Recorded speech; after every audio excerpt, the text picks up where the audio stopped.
Bonjour mes chers amis et soyez les bienvenus dans Allo School. Je m'appelle Najib Bahsina et je suis professeur de sciences de la vie et de la terre. La science d'aujourd'hui s'intitule La consommation de la matière organique et la production de l'énergie. C'est le premier leçon des programmes scolaires, soit pour les élèves de SVT ou bien les élèves de PC. Dans cette science, on va détailler et expliquer certaines notions qui vous paraissent que sont nouveaux dans votre dictionnaire, mais avec l'explication, ces concepts deviennent bien assimilés et facilement maîtrisables. La structure d'ATP, ADP, quels sont les couples NAD, NADH2, la structure de la cellule, la structure de la mitochondrie, quelles sont les voies métaboliques productrices de l'énergie, la glycolyse, l'oxydation du pyruvate dans la matrice mitochondriale, bilan énergétique dans la respiration. Donc, bismillah, pour bien comprendre chaque leçon de notre programme scolaire, il est préférable de bien décortiquer les mots-clés du titre. Comme vous voyez, notre titre est composé par deux mots-clés. Consommation de la matière organique et production de l'énergie. Notre titre se compose par deux étapes. La première étape, l'étape initiale, c'est la consommation de la matière organique. Consommer, action de consommer, c'est-à-dire manger la matière organique. Et l'étape finale, pour quelle raison on va consommer cette matière organique, c'est tout simplement pour produire, élaborer l'énergie. استهلاك المادة العضوية وإنتاج الطاقة. Alors, pour la matière organique, dire la matière organique, c'est tout simplement signifie que toute matière qui se compose par trois éléments essentiels: l'hydrogène, l'oxygène et le carbone. كل مادة qui renferme ces trois éléments, on l'appelle matière organique. Alors, en général, les matières organiques sont trois catégories. Il y a les lipides هما الدهنيات. Il y a les glucides هما السكريات et les protides.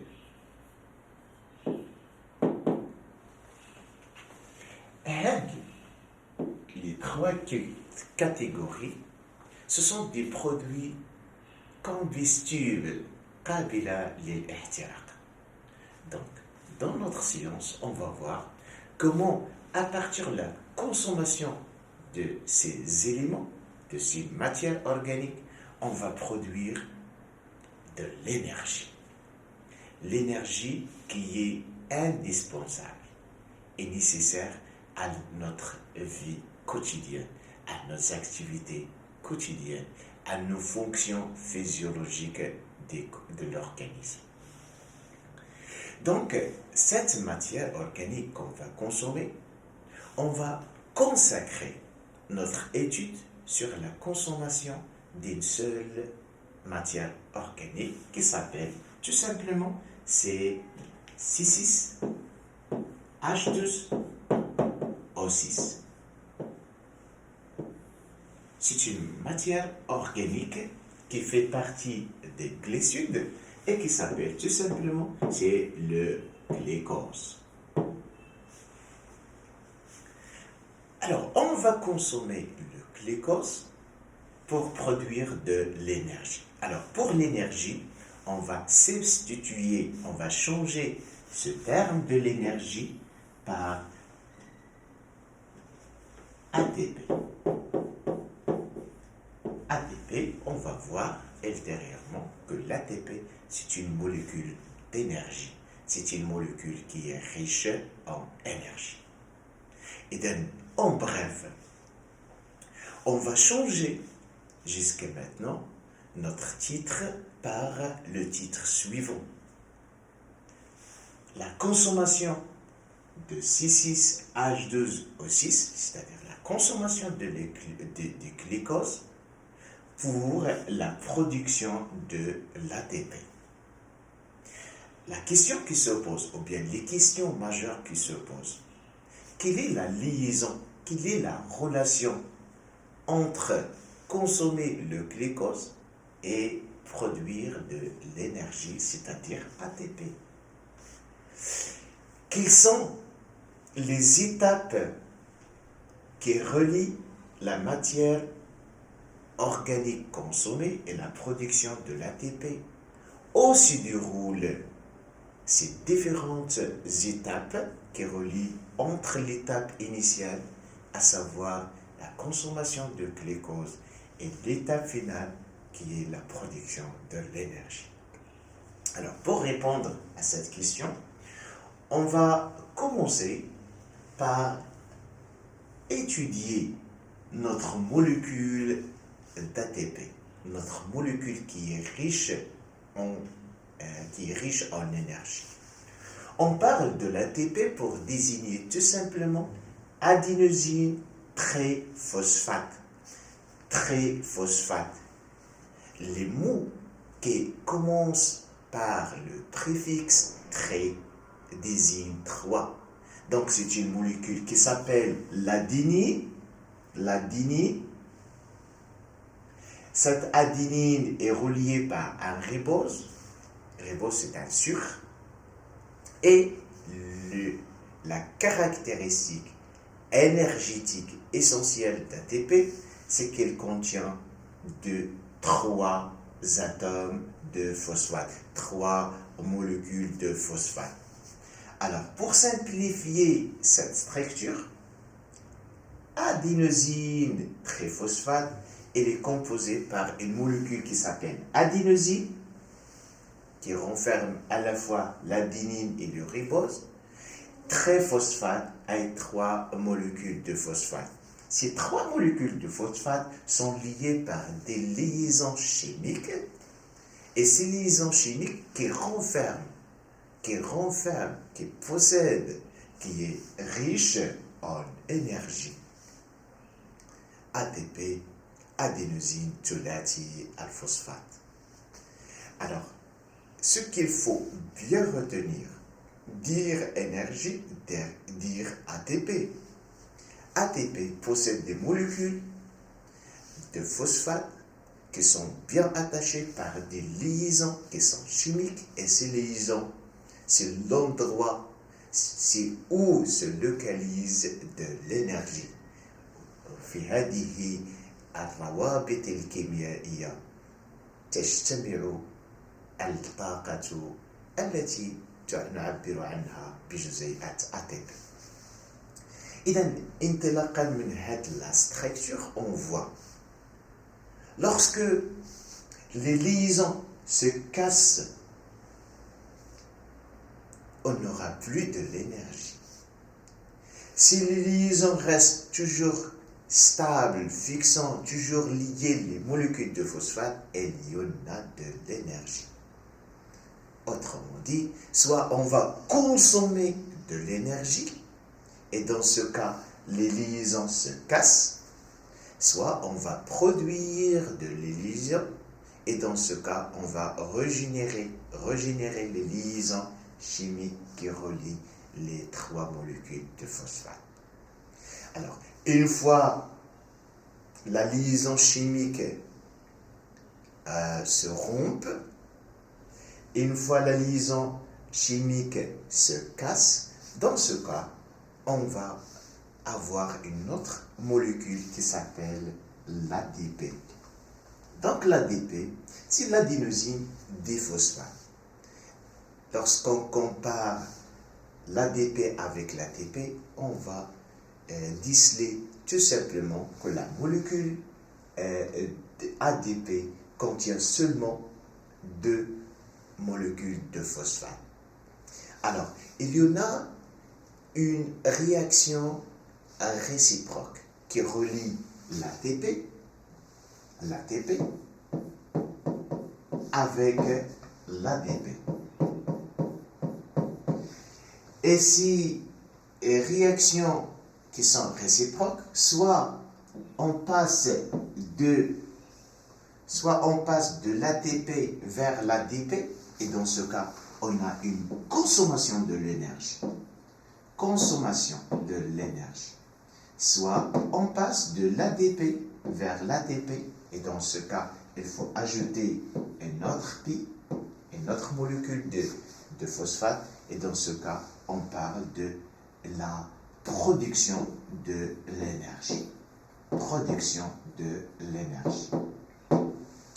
Donc, cette réaction est bien formulée dans le tableau suivant. Donc, l'ATP, et pour faire cette consommation, pour faire cette cassure de la liaison chimique, il faut ajouter de l'eau. Donc, aucune consommation d'ATP, aucune cassure des liaisons chimiques, sauf avec la présence de l'eau.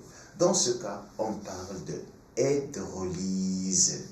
Hydrolyse, halma'a, tafkikun biwastat alma. Et toujours, les mots qui commencent avec hydro, elles signifient de l'eau, la présence de l'eau. On parle de l'hydrosphère, al-ghilafu al-ma'i. Hydro, c'est l'eau. Élyse, c'est un suffixe qui désigne tout simplement, c'est la dégradation. Hydrolyse, c'est la dégradation via du wasitat, par l'intervention de l'eau. Donc l'hydrolyse de l'ATP entraîne tout simplement la production d'ADP plus pi, plus une énergie qui est égale tout simplement 30,5 kJ par mol d'ATP. Donc, il y en a 2 liaisons qui sont réciproques, la consommation, autrement dit hydrolyse, et la production de l'énergie, on peut dire aussi la synthèse d'ATP, mais le terme qui est le plus scientifique pour désigner la production d'ATP, c'est tout simplement la phosphorylation.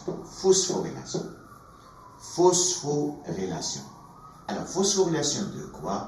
Phosphorylation de la molécule d'ADP.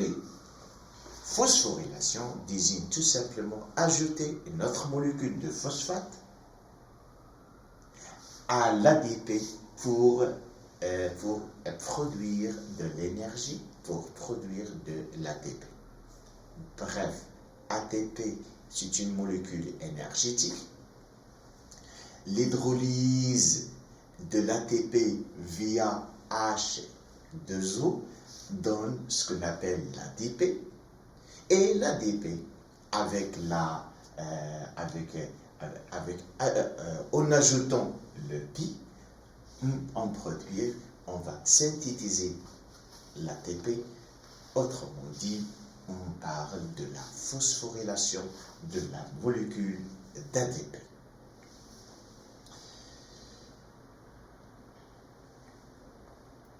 D'autres molécules qui sont riches en énergie. On trouve 2 couples qui s'appellent NADH2 ou bien NADH plus H, FADH2, FADH plus. Ces deux couples, ce sont des molécules. Ce sont des substances énergétiques. Ce sont des substances qui sont riches en énergie. Elles jouent un rôle important dans les réactions de la libération de l'énergie. On va les voir ultérieurement. Emmagasinés, qui sont stockés, mkhzouna, dans les substances organiques. Il y a autant de substances qui sont organiques. Il y en a d'autant de sources de l'énergie. Donc chaque matière organique, elle nous donne de l'énergie. Elle permet à l'organisme de bien produire de l'énergie. Et pendant ces réactions, il y a production d'un ensemble des couples, des molécules qui sont riches en énergie. Elles s'appellent NADH2, FADH2. Donc, NADH2 et FADH2, elles s'appellent à la fois soit des transporteurs des électrons, nawaqil électronat, ou bien des donneurs des électrons, ou bien des composants, des composantes réduites.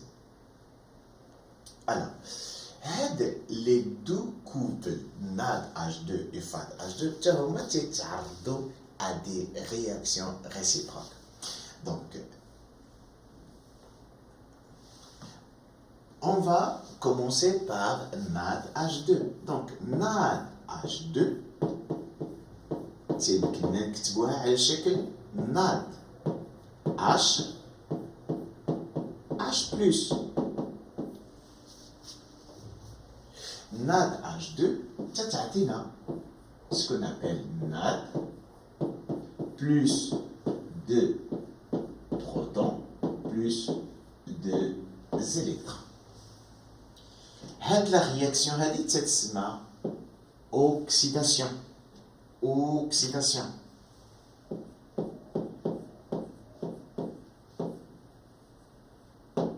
Et le sens réciproque, on parle de la réduction.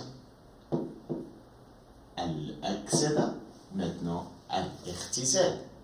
Donc, H2, c'est une molécule qui est riche en énergie.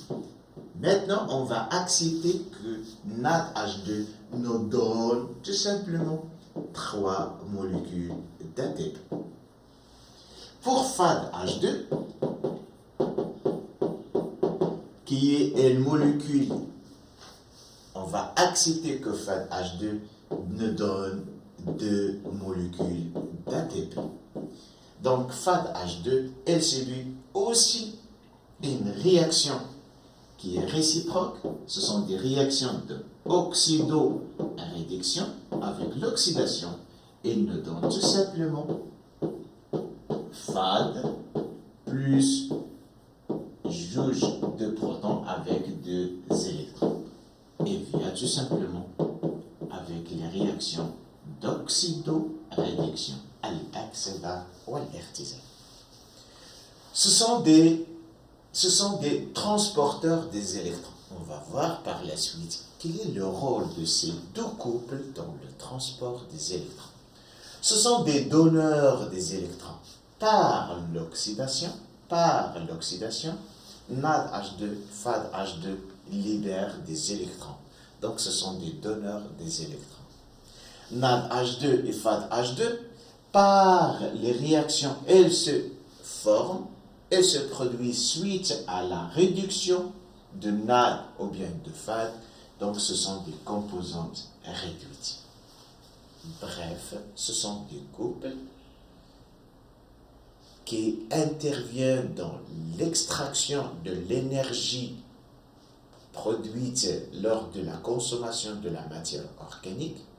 On accepte dans le début de leçon que 1 mol de NADH2 donne 3 molécules d'ATP et FADH2 il donne 2 molécules d'ATP.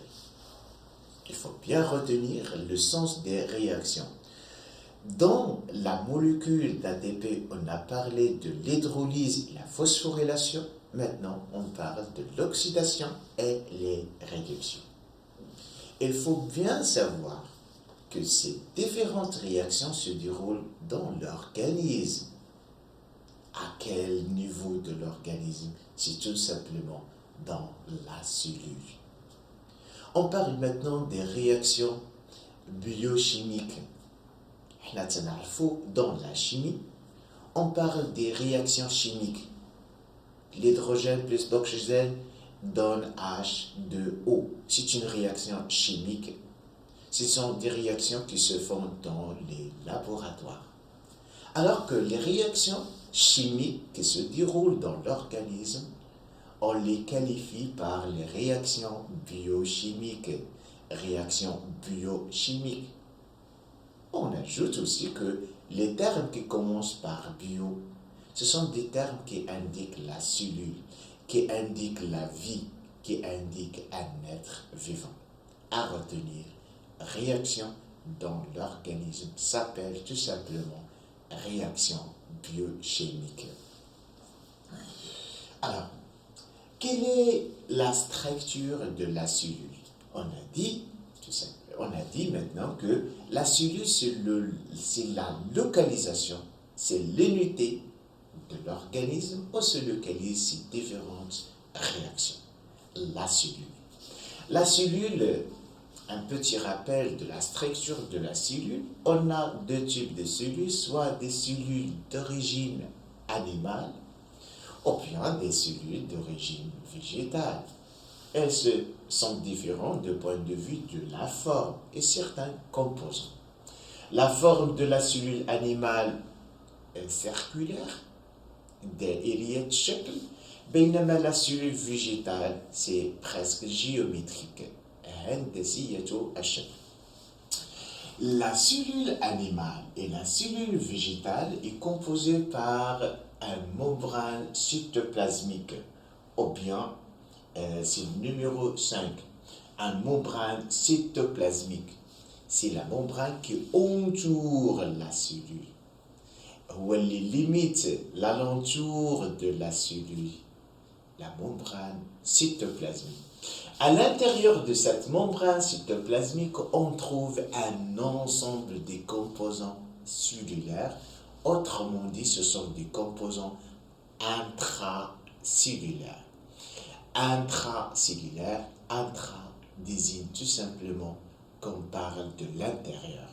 Intracellulaire, c'est-à-dire il se trouve à l'intérieur de la cellule. هناك العديد من المكونات الدمخلوية intracellulaire, parmi lesquelles il y a la mitochondrie. La mitochondrie. Il y a la paroi cellulosique. La paroi cellulosique, c'est une paroi qu'on trouve uniquement dans la cellule végétale. Dans la cellule végétale. Il y a aussi la vacuole. Ce sont caractéristiques de la cellule végétale. Les réticulums endoplasmiques, la membrane cytoplasmique, le chloroplaste, c'est une caractéristique de la cellule végétale. L'appareil de Golgi, c'est un appareil qui intervient de la synthèse des glucides. Le noyau, le noyau dans toutes les cellules. On a des noyaux et dans ce noyau, on va voir ultérieurement dans les leçons qui viennent le rôle du noyau dans la synthèse des protéines et la synthèse et la production du caractère héréditaire. هنشوفوا من بعد الدور المهم اللي تتلعبوا النواة في الخبر الوراثي والصفات الوراثية. Alors, il y a le ribosome, il y a un ensemble des organites.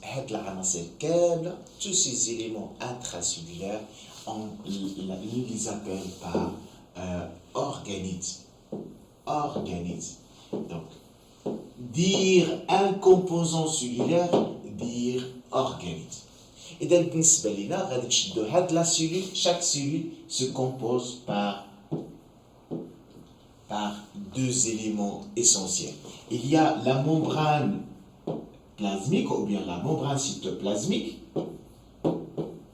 Et cette membrane cytoplasmique, elle entoure les organites. Le noyau, c'est un organite. La mitochondrie, c'est un organite. Et il faudrait mieux ajouter que c'est un organite cellulaire qui est intracellulaire, qui se trouve à l'intérieur de la cellule. Donc, bref, la cellule, c'est la petite unité de structure de l'organisme, soit végétal ou bien animal. La cellule se compose par un membrane cytoplasmique qui limite un ensemble des organites. L'organite qu'on va étudier maintenant, c'est la mitochondrie. Mais avant tout, il faut ajouter un autre concept qui est très important, c'est que le cytoplasme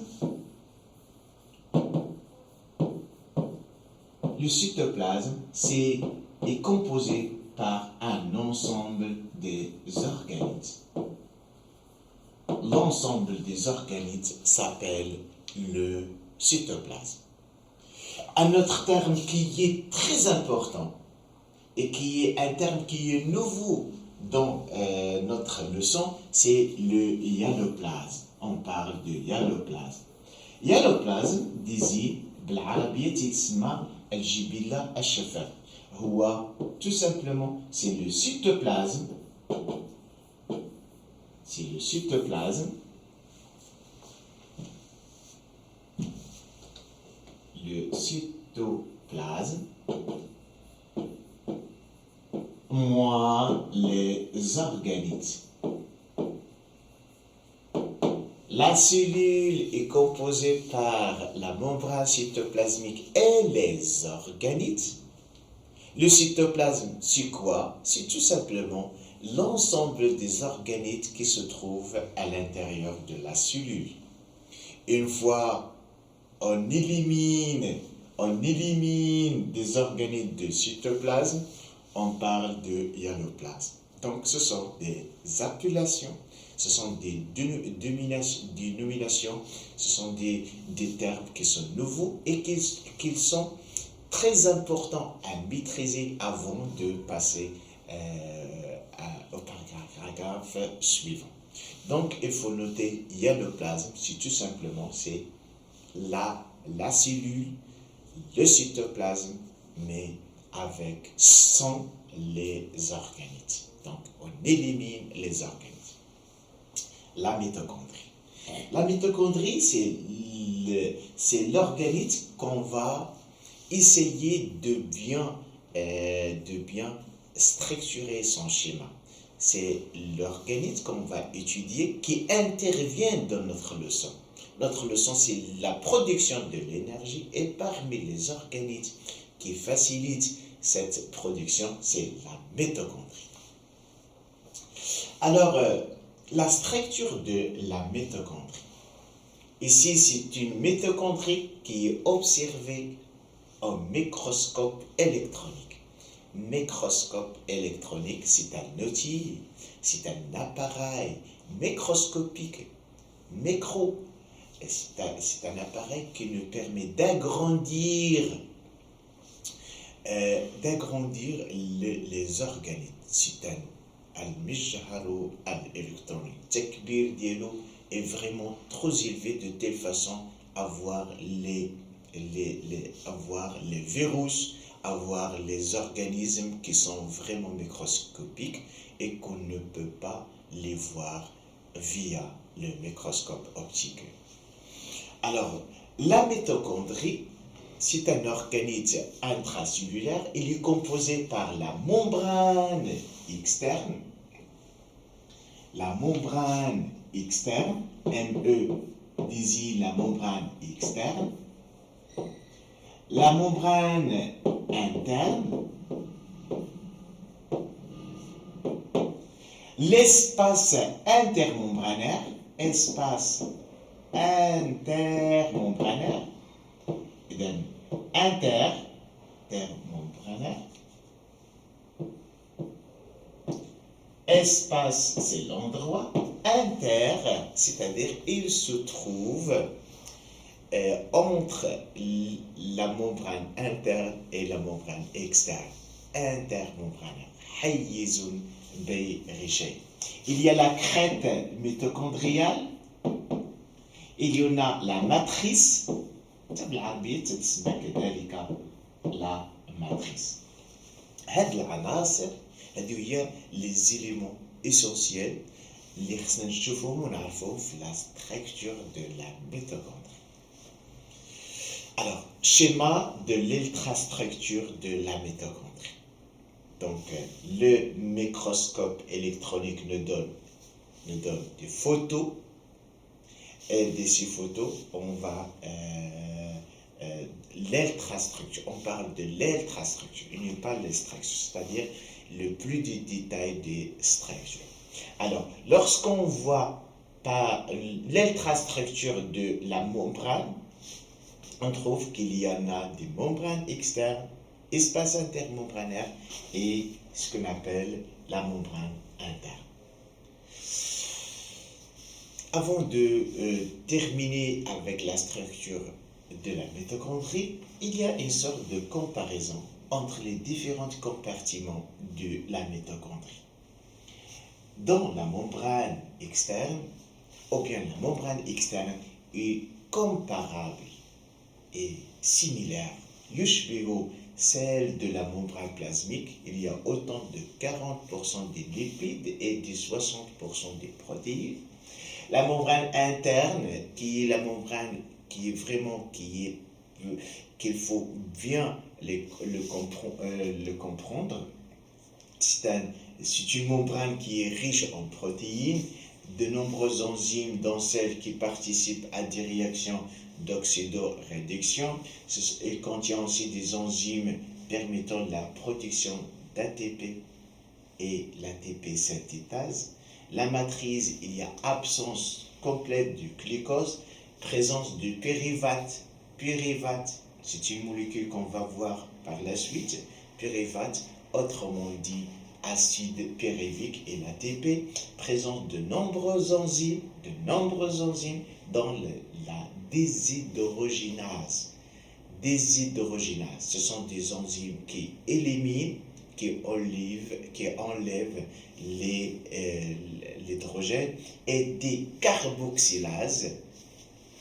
Des carboxylases, ce sont des enzymes qui éliminent, qui enlèvent le CO, le décarboxylase. Déshydrogénase, lorsqu'on parle des termes qui se terminent par ase, ce sont des enzymes. Et les enzymes, ce sont des substances qui accélèrent la vitesse d'une réaction chimique quelconque. Donc, les termes qui se terminent par le préfixe, les suffixes ase, ce sont des enzymes. Les constituants, quels sont les constituants de la membrane externe, la membrane interne et la membrane interne. Alors, pour la membrane interne, on a vu qu'il y en a des invaginations. Il y en a des invaginations, les séminaires des crêtes. Les crêtes.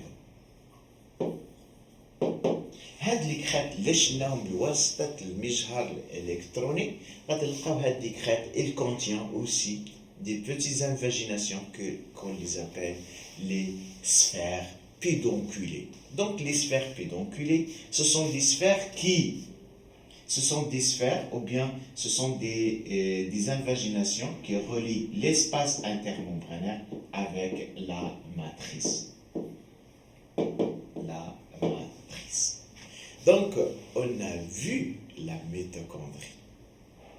On a choisi parmi les organites intracellulaires la mitochondrie, dont le rôle essentiel, c'est la production de l'énergie, la production de l'ATP.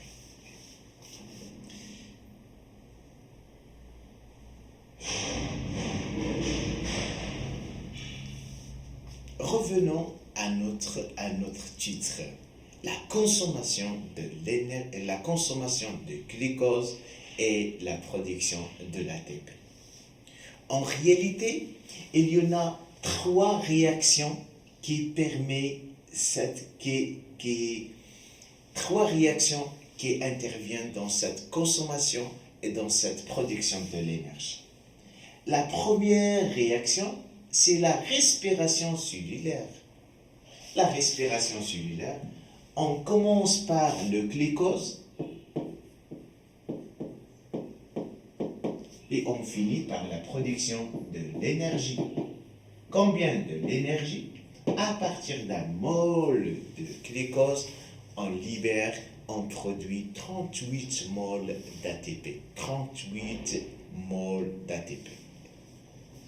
Alors, ce qu'il faut bien retenir dans ce paragraphe, c'est tout simplement, on parle des voies métaboliques. Les voies métaboliques. Les voies métaboliques, ce sont des réactions. Les voies métaboliques, ce sont des réactions qui produisent de l'énergie. Chaque réaction qui produit de l'énergie, on l'appelle voie métabolique. Par exemple, dans la respiration cellulaire, c'est une voie métabolique car à partir de la consommation de glucose, on produit de l'énergie. C'est une voie métabolique et le glucose qui est la matière organique consommée, ce qu'on appelle métabolite. Alors le métabolite, c'est tout simplement la matière organique consommée pour quelle raison? C'est la production de l'énergie.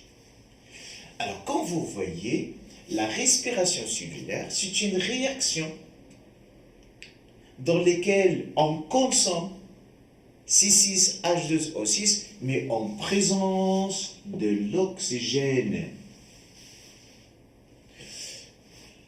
Les produits de cette réaction, CO2, c'est un gaz. H2O, c'est un gaz, c'est le vapeur de l'eau et de l'énergie. Donc, comme vous voyez dans cette réaction métabolique, il y en a des réactifs et il y en a des produits. Les produits que nous avons, ce sont des produits qui peuvent se diviser en deux catégories. Il y en a les produits qui sont chimiques, ce sont des éléments chimiques, et il y en a des produits qui sont vraiment énergétiques. On parle d'un bilan énergétique. Et chaque réaction biochimique, c'est-à-dire elles se produisent à l'intérieur du corps humain, à l'intérieur de la cellule. Les produits de chaque réaction peuvent se diviser en produits chimiques. Ce sont des produits chimiques, ce sont des éléments chimiques et des produits énergétiques. Des produits qui sont énergétiques, c'est-à-dire des produits la quantité de l'énergie produite. Donc la réaction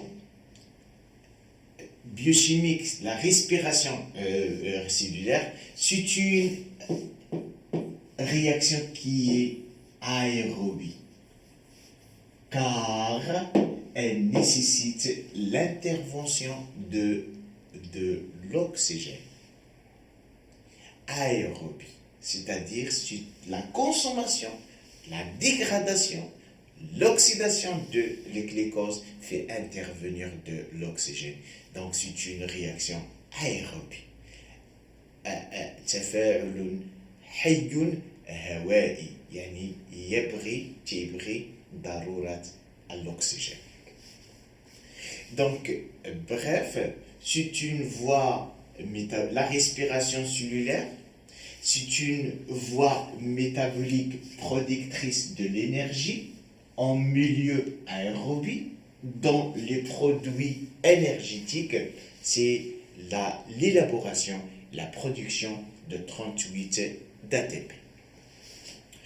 autres voies qui interviennent dans la production de l'énergie, autrement dit voie métabolique, c'est la fermentation lactique et la fermentation alcoolique.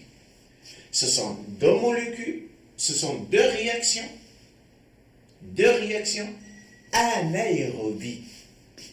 Ce sont des réactions anaérobies, c'est-à-dire elles se font en absence de l'oxygène. Donc ce sont des réactions anaérobies. Ce sont des réactions qui font appel à la consommation de glucose. Donc le glucose, c'est tout simplement, c'est un métabolite. Ce sont deux réactions qui produisent deux molécules d'ATP. Mais la différence, c'est quoi? C'est tout simplement, dans la fermentation lactique, le produit chimique, c'est un acide lactique, hamdun labani. Et dans la fermentation alcoolique, il y a l'élaboration, la production de quoi? De tout simplement ce qu'on appelle un éthanol. Autre différence, c'est que il y en a aussi un autre produit chimique, c'est CO2 dans la fermentation alcoolique. Donc, bref, notre leçon, le sujet essentiel de notre leçon, c'est comment à partir d'un glucose, la consommation de glucose, on produit de l'énergie, soit dans un milieu aérobie, soit dans un milieu anaérobie. Deuxièmement, ce sont des voies métaboliques, ce sont des voies qui interviennent dans la production de l'énergie. On va commencer par la voie aérobie, la voie biochimique qui se déroule dans le milieu aérobie, c'est la respiration.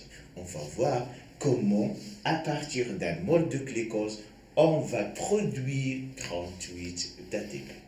Donc, trois voies métaboliques, la respiration cellulaire, où il y a une dégradation totale de glucose.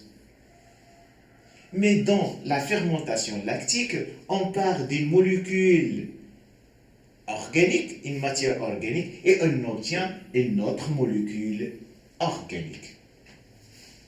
Donc, dans la respiration cellulaire, il y a dégradation totale de la matière organique. De telle façon qu'on passe d'une molécule organique, on obtient des gaz. Donc, c'est une dégradation extrêmement totale. Dégradation totale de glucose en présence de l'oxygène et avec la production d'une grande quantité d'ATP.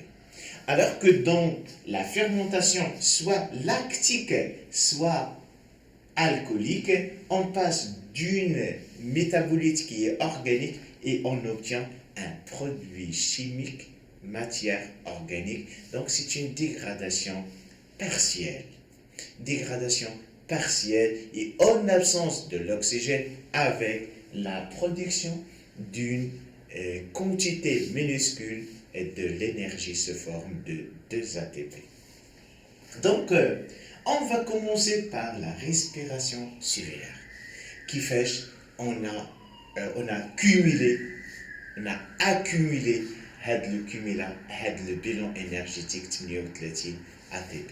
هذا هو السؤال دابا اللي خاصو يتطرح كيفاش comment on arrive à avoir 38 d'ATP, où se déroulent ces différentes réactions, quelles sont les étapes qui nous mènent à avoir une énergie sur une quantité de 38 d'ATP.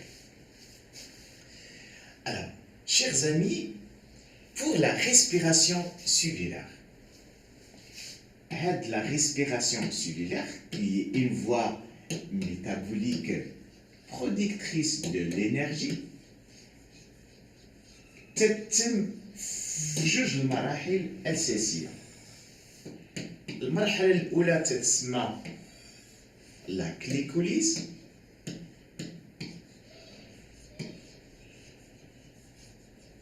والمرحلة الثانية اللي هي مهمة كذلك تتسمى لي زوكسيداسيون ريسبيراتوار.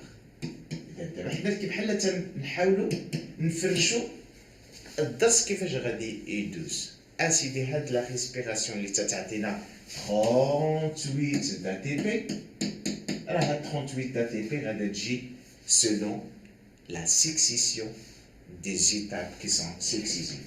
Les oxydations respiratoires. أسيدي هاد لا glycolyse تتم au niveau du hyaloplasme. عقلتو على الhyaloplasme؟ هو لو سيتوبلازم ونقصنا منه لي زورغانيزم، وهذا فين تيكون au niveau de la mitochondrie. هو علاش on a choisi parmi les centaines d'organismes, on a choisi uniquement la mitochondrie pour cette raison celle-ci. Alors, هاد les oxydations respiratoires عقلوا حتى هي فيها ثلاثة المراحل. المرحلة الأولى غنسميها formation d'acétyl coenzyme A.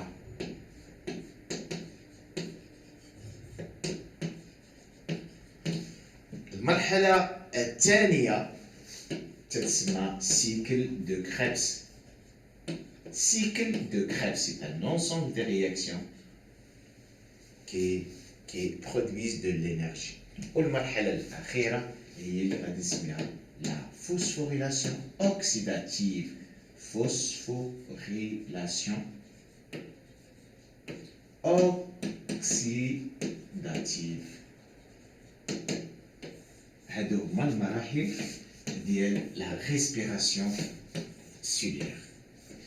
Je répète, Chna la respiration cellulaire, comment à partir des moles de glucose, en présence de l'oxygène, on a produit 38 d'ATP. سؤال مطروح، ما هي هاد المراحل اللي غتعطينا 38 ATP؟ Alors, هاد la respiration cellulaire, ou هاد la réaction, c'est le résultat de la succession d'un ensemble des étapes. L'étape الأولى تتسمى la glycolyse. L'étape الثانية تتسمى les oxydations respiratoires وكلها تتم au niveau de la mitochondrie. Les oxydations respiratoires بدورها تنقسم إلى ثلاثة المراحل الأساسية.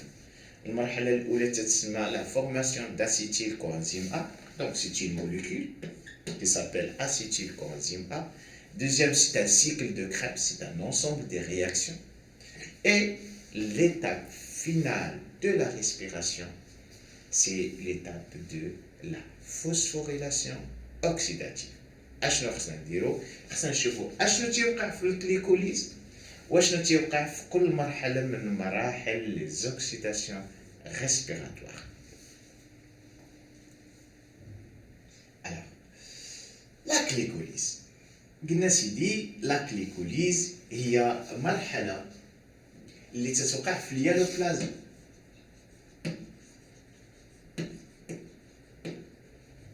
وهذا هو المهم في الاس في تي، هو dire une réaction, il faut mentionner l'endroit où s'effectue cette réaction. خاصنا نوريو la localisation de cette réaction. Alors c'est l'hyaloplasme. Alors la glycolyse, ce sont un ensemble de réactions. C'est un ensemble de réactions qui se font par des étapes. Les étapes de la glycolyse sont les suivantes. دائما تنبداو بالglucose, c'est la matière organique consommée. هاد الجليكوز في التمارين ديالنا بعض الخطرات ما تلقاوش الجليكوز ولكن تلقاو سكو نابيل لو glycogène.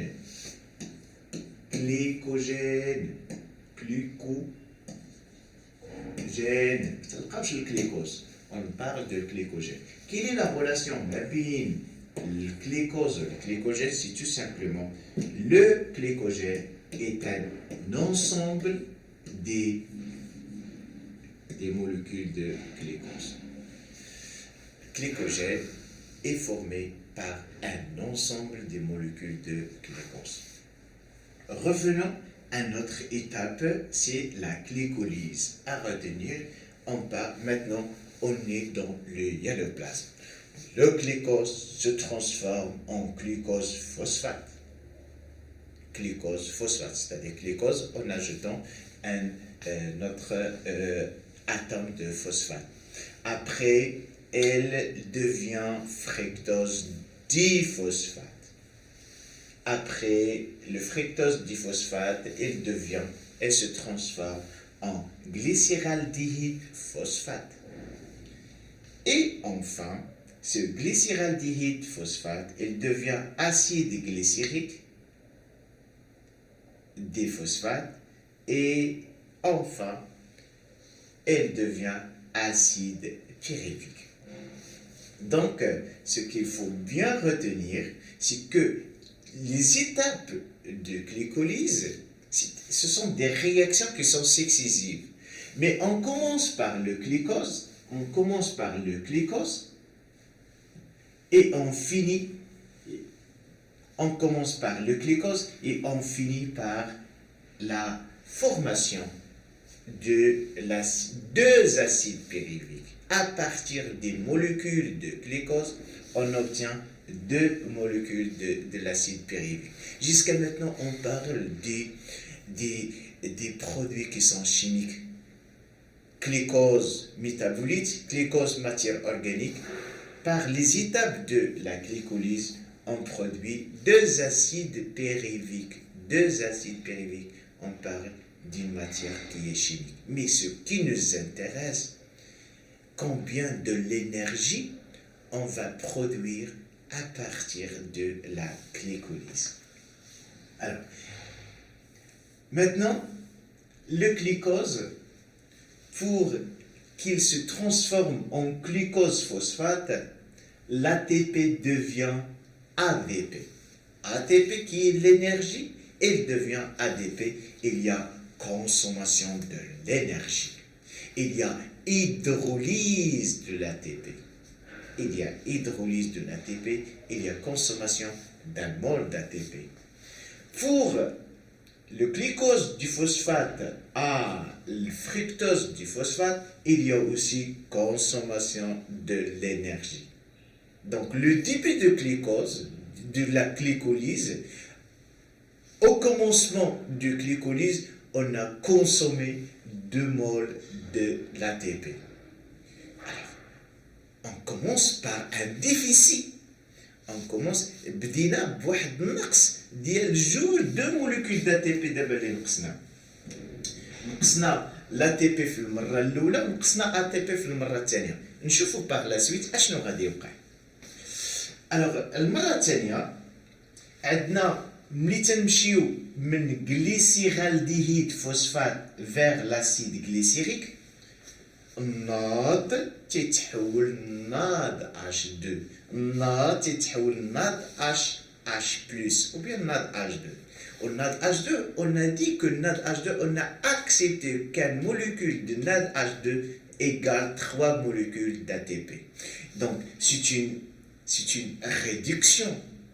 C'est la formation de NAD H2, c'est la formation de 3 molécules d'ATP dans chaque côté. Donc, en bref, il y en a 2 molécules d'ATP qu'on a commencé à consommer, et maintenant, dans ces réactions, il y a production de 3 molécules d'ATP dans ce côté et 3 molécules d'ATP dans ce côté. Il y a production de 3 ATP à partir de cette molécule de NADH2. Donc, le résultat, c'est combien? Tout simplement, c'est 3 plus 3, c'est 6, moins 2 égale 4. Jusqu'à maintenant, au début de la glycolyse, on a produit 4 molécules d'ATP. Par la suite, acide glycérique diphosphate, elle va se transformer en acide pyruvique. Dans certaines formulations, donc pour l'acide pyruvique, c'est une molécule avec 3 carbones, c'est pourquoi on a mis C3. C3, c'est-à-dire c'est une molécule qui est organique, c'est une molécule qui est composée par 3 carbones. Alors, cette transformation est marquée par ADP devient ATP. ADP devient ATP, c'est-à-dire il y a phosphorylation de 2 molécules d'ATP. Il y a synthèse de 2 molécules d'ATP. Il y a production de 2 molécules d'ATP dans chaque côté. Donc, il y en a ici 2 molécules d'ATP, 2 molécules d'ATP qui sont produites, 2 molécules d'ATP qui sont produites ici. Et si on ajoute 4 ATP que nous avons produits au début de glycolyse avec 4 ATP au fin de glycolyse, donc l'ensemble le bilan énergétique de la glycolyse, c'est tout simplement 8 ATP. 8 ATP. Donc, la glycolyse, qui est la première partie de la respiration, elle participe dans la respiration par la production de 8 molécules d'ATP. Revenons toujours à notre étape qui est la glycolyse. La glycolyse, c'est la première étape de la respiration. La glycolyse, c'est tout simplement, la transformation du glucose, d'un mol de glucose à 2 molécules de l'acide pyruvique. La glycolyse se caractérise d'abord par la consommation de 2 molécules d'ATP, mais par la suite, il y a production de 3 molécules d'ATP à partir de NAD, 3 fois 2, c'est-à-dire 6, et 4 molécules d'ATP dont le bilan énergétique, c'est tout simplement c'est l'élaboration de 8 molécules d'ATP. Donc, le bilan de la glycolyse. Donc, durant la glycolyse, il y a oxydation des molécules de glucose qui se fait dégrader pour produire 2 molécules d'acide pyruvique. 2 molécules d'acide pyruvique. Donc, le glucose se transforme en 2 acides pyruviques. 2 acides pyruviques. Il y a réduction de 2 molécules de NADH2, réduction de molécules de NADH2, la réduction de 2 molécules de NADH2 pour produire de NADH2, et il y a une synthèse de 2 molécules d'ATP à partir de la phosphorylation de 2 molécules d'ATP. Il faut bien retenir la réaction globale de la glycolyse, l'année, l'achid 3 fois dans les examens nationaux, et nous demande d'écrire la réaction globale de la glycolyse. Donc, bref, la glycolyse participe à la voie métabolique de la respiration par 8 molécules d'ATP. 8 molécules d'ATP qui sont réparties en 2 molécules de NADH2, c'est-à-dire 6 molécules d'ATP et 2 molécules d'ATP, dont le bilan énergétique c'est 8 molécules d'ATP. C'est la glycolyse.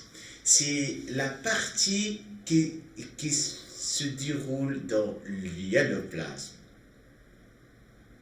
Il faut bien retenir la formule chimique des molécules, la formule chimique de l'acide pyruvique.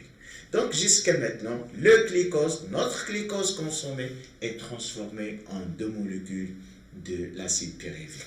La question qui se pose maintenant, quel est le devenir de l'acide pyruvique? ما هو مصير هذا l'acide pyruvique? Alors, pour savoir le devenir de l'acide pyruvique, maintenant, on va entamer la deuxième étape de la respiration, ce sont les oxydations respiratoires, et on parle vraiment dans la mitochondrie. Donc l'acide pyruvique, elle va entrer, elle va franchir la mitochondrie pour subir un ensemble de réactions. Donc les oxydations respiratoires, elles commencent. Donc l'oxydation respiratoire, elle commence dans la mitochondrie. Donc pour commencer, l'acide pyruvique, on a pris une seule molécule de l'acide pyruvique, alors que en réalité, la glycolyse nous a produit 2 molécules de l'acide pyruvique. Donc, le bilan énergétique produit par une molécule de l'acide pyruvique, on va le multiplier par 2, parce que nous avons 2 molécules de l'acide pyruvique. Alors, l'acide pyruvique, elle devient acétylcoenzyme A. C'est une molécule qui s'appelle acétylcoenzyme A. Durant cette transformation, il y a une autre réaction chimique, c'est que le coenzyme A, elle libère le CO2. Elle libère CO2. Donc, on parle d'une décarboxylation.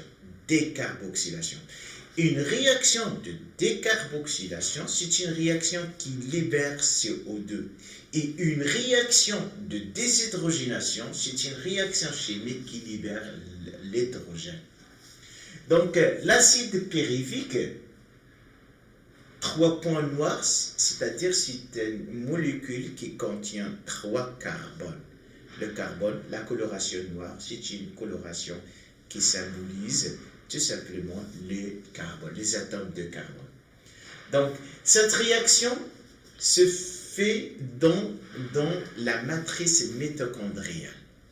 Donc, durant cette transformation, NAD se transforme en NADH2.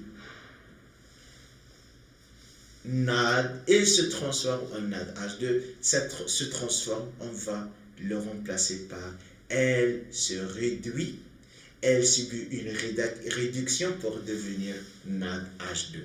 Et NADH2, c'est tout simplement combien de molécules d'ATP on obtient à partir des molécules de NADH2, c'est tout simplement 3 ATP. Donc, c'est la première phase c'est la formation de l'acétylcoenzyme. C'est la première étape de les oxydations respiratoires. Après la formation de l'acétylcoenzyme A, on parle de cycle de Krebs. Cycle de Krebs, c'est un ensemble de réactions. On commence par une molécule et on arrive à cette molécule. Chaque point de départ devient un point d'arrivée et ainsi de suite. C'est un cycle, c'est un ensemble de réactions qui se font d'une façon permanente. cycle عبارة عن حلقة مجموعة من التفاعلات التي تتم بشكل دائم غير متوقف. كل نقطة بداية فهي نقطة نهاية في نفس الوقت. Donc, c'est un ensemble de réactions et ces réactions, comme vous voyez, ce sont des réactions de décarboxylation. Il y a libération de CO2. Donc, il y a aussi déshydrogénation parce que la molécule qui a 6 carbones, elle va devenir une molécule de 5 carbones avec libération de l'hydrogène. Cet hydrogène, il intervient dans la réduction de NADH2.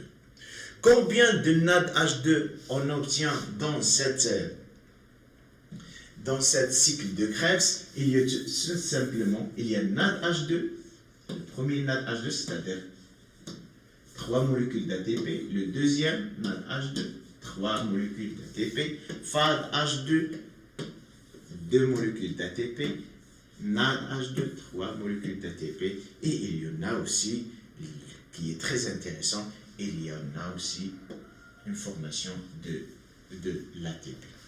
Donc, bref, le cycle de Krebs, c'est un ensemble de réactions de décarboxylation. Il y en a libération de CO2 et il y en a déshydrogénation, c'est-à-dire il y en a libération de l'hydrogène. C'est un cycle, c'est un ensemble de réactions productrices de l'énergie. On a libération ou bien production de 3 moles de NADH2, c'est-à-dire 9 molécules d'ATP, 1 mol de FADH2, c'est-à-dire la libération de 2 ATP, et on a une phosphorylation d'ATP, production d'1 mol d'ATP. Donc le schéma illustre 2 étapes des oxydations respiratoires, à savoir la formation de l'acétylcoenzyme A et le cycle de Krebs. Donc, combien d'ATP qu'on a produit durant ces deux premières étapes des oxydations respiratoires, il y en a 3, c'est 12, plus 2, c'est 14, plus 1, c'est 15 molécules d'ATP produites à partir d'une seule molécule de l'acide pyruvique. Alors que nous avons 2 molécules de l'acide pyruvique, il faut bien multiplier ce nombre en 2, donc c'est 30 molécules d'ATP. Pendant la glycolyse, on a produit 8 molécules d'ATP. Dans ces deux étapes d'oxydation respiratoire, on a produit 30 ATP. Donc c'est la somme, 30 plus 8, c'est 38 ATP. Récapitulation. L'acide pyruvique, après avoir produit au niveau du hialoplasme, il entre dans la matrice pour subir 2 types de réactions. La première réaction, c'est la transformation, c'est l'oxydation de l'acide pyruvique en acétylcoenzyme A. Et la deuxième réaction, ce sont les cycles de Krebs. Pendant la transformation, la première transformation en de acétylcoenzyme A, il y a production de 3 molécules d'ATP, alors qu'en dans le cycle de Krebs, il y en a production de 3 molécules de NADH2, une seule molécule de FADH2 et une phosphorylation d'une seule molécule d'ATP, c'est-à-dire fournir, donner, produire, synthétiser une molécule d'ATP, c'est-à-dire une seule acide pyruvique produit dans la mitochondrie 15 molécules d'ATP. Toujours avec la récapitulation, pendant l'oxydation du pyruvate dans la matrice mitochondriale, il y en a 2 équations. La première équation, c'est le bilan du cycle de Krebs. On commence par l'acétylcoenzyme A avec 3 molécules de NAD, une seule molécule de FAD plus ADP. Donc on obtient tout simplement 3 NADH2, FADH2 et une seule molécule d'ADP. Donc c'est une équation bilan qui montre clairement la production de l'énergie pendant le cycle de Krebs à partir d'un acétylcoenzyme A. On produit 3 NADH2, FADH2 plus ATP. Pour une molécule de l'acide pyruvique, maintenant on parle de l'acide pyruvique consommé, il y a production de 4 molécules de NADH2 et il y en a une seule molécule de FADH2 et une seule molécule d'ATP. dans l'ensemble égale 12. On a un seul molécule d'ATP, deux molécules d'ATP, 3 fois 4, c'est 12 ATP, c'est-à-dire 15 molécules d'ATP. Ce qu'il faut bien retenir, c'est l'équation de l'oxydation de l'acide pyruvique au niveau de la matrice. On commence par l'acide pyruvique. C'est l'acide pyruvique. L'acide pyruvique عنده واحد السميه اخرى عقلوا عليها هي le pyruvate. Alors هذا le pyruvate الا زدنا عليه 4 ناد اعطينا 4 ناد H2. الا زدنا عليه كذلك فاد غيعطينا فاد H2. ولا زدنا عليه كذلك تتبقى عليه كذلك ADP تعطينا une seule molécule d'ATP. هذه هي la réaction globale qui montre, qui explique l'oxydation de l'acide pyruvique à l'intérieur de la mitochondrie. Alors, toujours avec l'oxydation des pyruvates dans la matrice mitochondriale, donc je récapitule. Dans la matrice, le pyruvate issu de la glycolyse va subir un ensemble de réactions chimiques qu'on peut résumer en deux étapes. La première étape, l'acide pyruvique subit une décarboxylation et une déshydrogénation. Dans le résultat, c'est un groupement d'acétyl CH3CO qui se fixe à un composé qui s'appelle coenzyme A pour devenir l'acétylcoenzyme A. La deuxième étape, c'est le cycle de Krebs. L'acétylcoenzyme A se fixe sur un corps en C4, en 4 carbones, pour donner un composé de C6. Ce dernier va subir un ensemble de réactions de décarboxylation, de déshydrogénation et ce qui est dire qu'il s'agit d'un ensemble de réactions du cycle de Krebs. Krebs, cycle de Krebs. Krebs, c'est le nom propre d'un savant, d'un biochimiste qui vient de déceler quelles sont les composantes chimiques et les composantes énergétiques fournies, produites durant cet ensemble de réactions.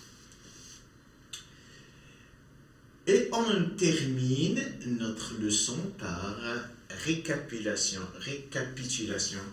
des bilans énergétiques. Le bilan énergétique, الحصيلة الكيميائية de la respiration. أولا la respiration تتم في جوج المراحل glycolyse et oxydation respiratoire. Alors pendant l'oxydation de glucose en pyruvate en acide pyruvique, قلنا سيدي عندنا deux molécules d'ATP et deux molécules de NADH2. Deux molécules d'ATP اللي حولناهم ATP تعتبر جوج ATP بينما جوج NADH2 تتولي 6 ATP. إذا المجموع هو 8 ATP. Alors, les oxydations respiratoires, يعني احنا تنتكلموا au niveau de la mitochondrie. عندنا جوج ناد H2 6 وهادشي كامل في بداية المرحلة ديال l'oxydation respiratoire, c'est-à-dire de l'acide pyruvique à l'acétylcoenzyme A.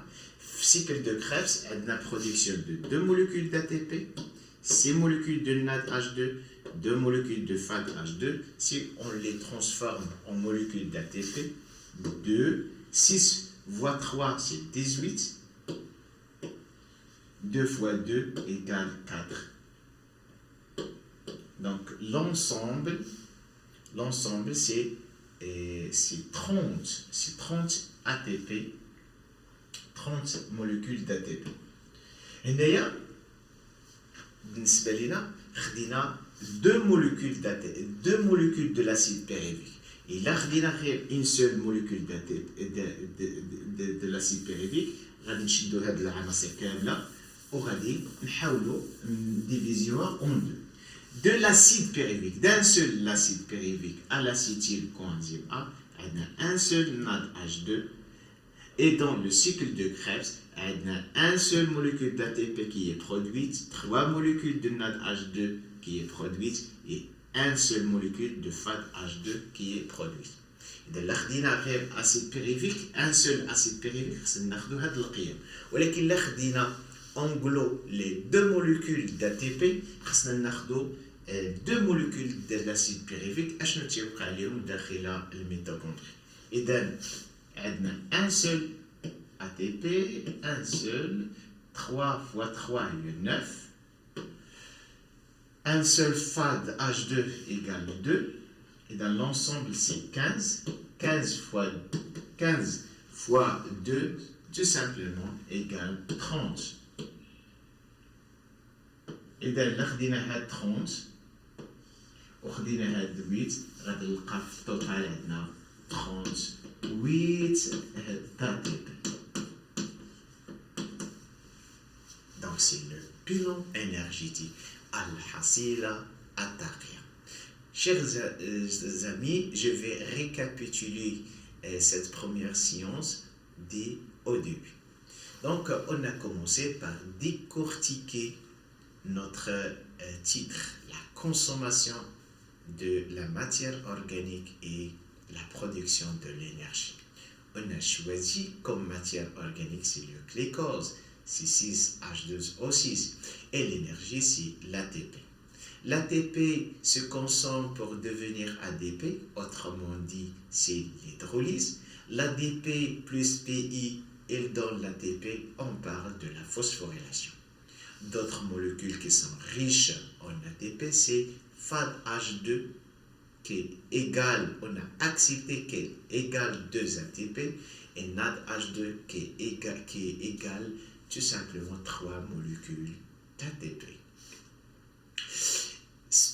Les réactions qui produisent de l'énergie se font au niveau de la cellule. La cellule est composée par un ensemble des organismes, parmi lesquels il y a la mitochondrie. La mitochondrie, c'est un organisme intracellulaire qui est composé par membrane interne, membrane externe, espace intermembranaire, la matrice et la crête.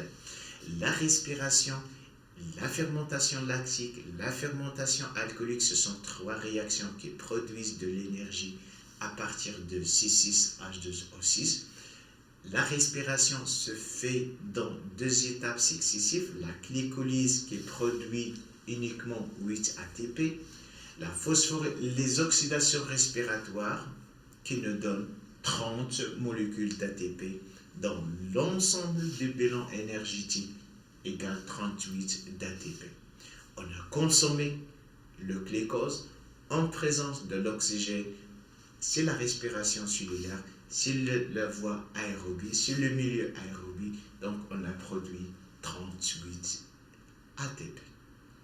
Chers amis, merci de votre attention.